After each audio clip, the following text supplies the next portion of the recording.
Praise the lord. ఈరోజు వాక్య భాగం హోషియా గ్రంథం 2వ అధ్యాయం 15వ వచనం. ఆకోరు లోయను నిరీక్షణ ద్వారముగా చేసేదను. ఈరోజు ఈ వాక్య భాగం ద్వారా దేవుడు మనతో మాట్లాడుతూ ఉన్నారు. ఈ హోషియా గ్రంథం 2వ అధ్యాయం 15వ వచనం కనుక మనం చూస్తే, ఆకోరు శ్రమగల లోయను నిరీక్షణ ద్వారముగా చేసేదను అని ప్రభు మనతో మాట్లాడుతూ ఉన్నారు. అసలు బైబిల్లో ఈ ఆకోరు లోయని మనం ఎక్కడ చూడొచ్చు? What is the background of it? అసలు ఎలాగా ఆయన ఆకోరు లోయని నిరీక్షణ ద్వారంగా మారుస్తాడు? మనం చూస్తే హోషియా గ్రంథం 7వ అధ్యాయంలో ఆయన అప్పుడే ఇశ్రాయేలుకి చాలా గొప్ప విజయం వచ్చింది. వారు ఎరుకో కోట గోడలు కూల్చబడ్డం కానీ, ఎరుకో పట్టణాన్ని స్వాధీనం చేసుకోవడం కానీ మనం చూస్తాం. కానీ దేవుడు స్ట్రిక్ట్గా ఇశ్రాయేలుకి చెప్పింది ఏంటంటే, ఇక్కడ ఉన్నదంతా కూడా శపితం అయిపోయింది, సో మీరు దాంట్లో ఏది కూడా తీసుకోవద్దు అని అంటే, ఆకాన్ ఆశపడి ఒక మంచి షీనారు పైవస్త్రాన్ని 200 తొలుముల వెండిని 50 తొలుముల ఎత్తుగల ఒక బంగారు కమ్మిని తీసుకుని తన డేరా మధ్య వాటిని దాచుకోవడం మనం చూస్తున్నాం. ఆకాను శపితమైన దాన్ని గుడారం మధ్య పెట్టడాన్ని బట్టి హాయి అన్న చిన్న పట్టణాన్ని ఇశ్రాయేలు జయించలేక 36 మంది యోధులు చనిపోవడం మనం చూస్తున్నాం. వారు చంపబడ్డం చూస్తున్నాం.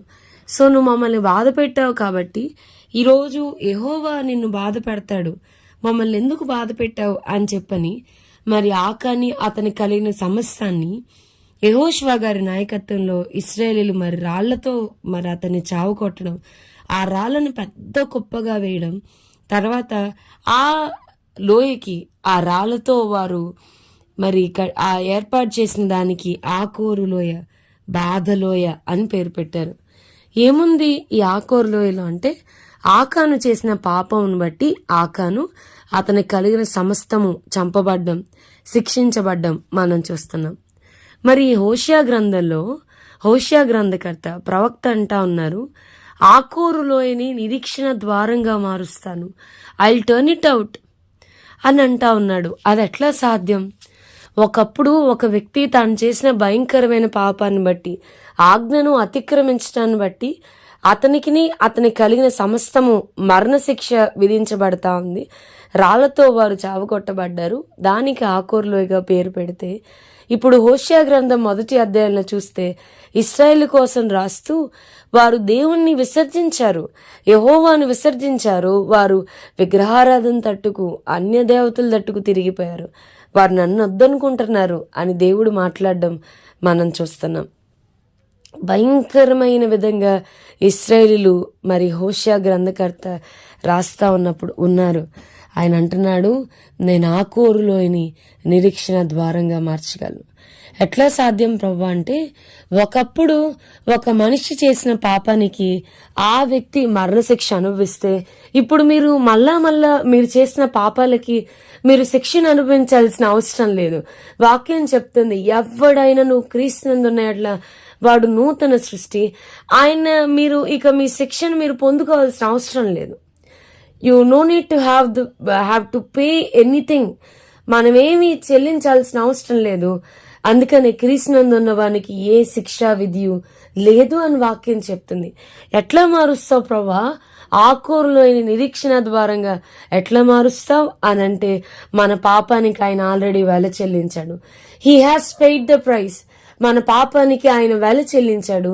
ఇంకా మనం చేసిన తప్పులకి, మనం చేసిన పాపానికి మనం వెల చెల్లించాల్సిన అవసరము లేదు. ఆయన ఆల్రెడీ వెల చెల్లించాడు.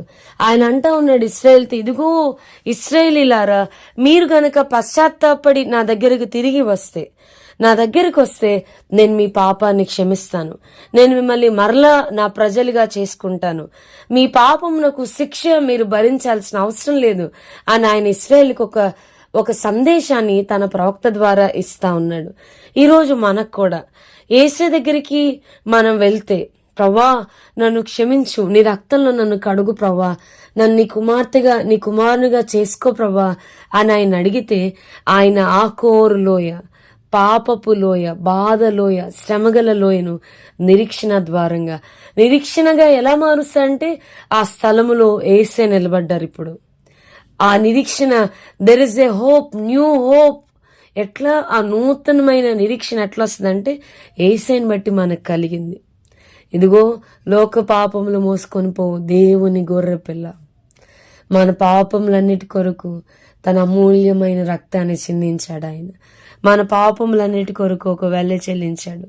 మన రోగము, మన వ్యసనము, మన ప్రతి చెడ్డబాటు అన్నిటి కొరకు ఆయన సిలువ వేయబడ్డాడు. ఎందుకనంటే ఆయన దేనికి శిల్పి నిర్మాణకుడే ఉన్నాడో ఆ పునాదులు గల పట్టణంలో ఆయనతో పాటు మనం యుగయుగాలు ఉండడానికి. సో వాక్యం వింటున్న ప్రియమైన వాళ్ళరా, మన పాపానికి ఆయన ఆల్రెడీ వెల చెల్లించాడు. మనం ఆయన మన హృదయంలోనికి ఆహ్వానించుకుంటే చాలు. యేసయ్య ఆకానైతే తాను చేసిన పాపం బట్టి మరణించాడు, శిక్షను పొందుకున్నాడు. కానీ ఈరోజు ఆకాన్లాగా మన దేవుడు మన శపితమైన జీవితం అంతా ఆయన మీద వేసుకొని, మన పాపం అంతా ఆయన మీద వేసుకుని శాపగ్రస్తుడిగా ఆయన మారి బ్రాను మీద వేలాడి మనకు ఒక హోప్ ఇచ్చాడు, ఒక నిరీక్షణ ఇచ్చాడు. మనం ఆయన నమ్ముకుంటే చాలు మనం పరలోక రాజ్యానికి చేరగలం. ఆయన నమ్ముకుంటే చాలు మనకి పాప విమోచన.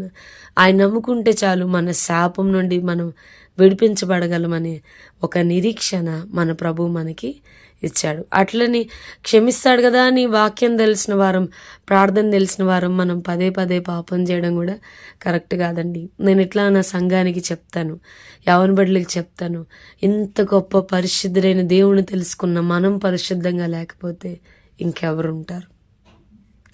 దేవుని కొరకు రోషంగా బ్రతుకు కృప దేవుడు మనకి దయచేయను గాక. మన జీవితాల్లో నా కోరులోయలన్నిటినీ దేవుడు నిరీక్షణ ద్వారములుగా మార్చును గాక. గొప్ప గంభీరమైన జరగవని మనం యోచించిన భీకరమైన కార్యములు దేవుడు మన జీవితాల్లో జరిగించును గాక. ఆమెన్. ప్రార్థన చేసుకుందాం. ప్రభు, ఈరోజు వాక్య భాగం ద్వారా మీరు మాతో మాట్లాడినందుకు వందనాలు.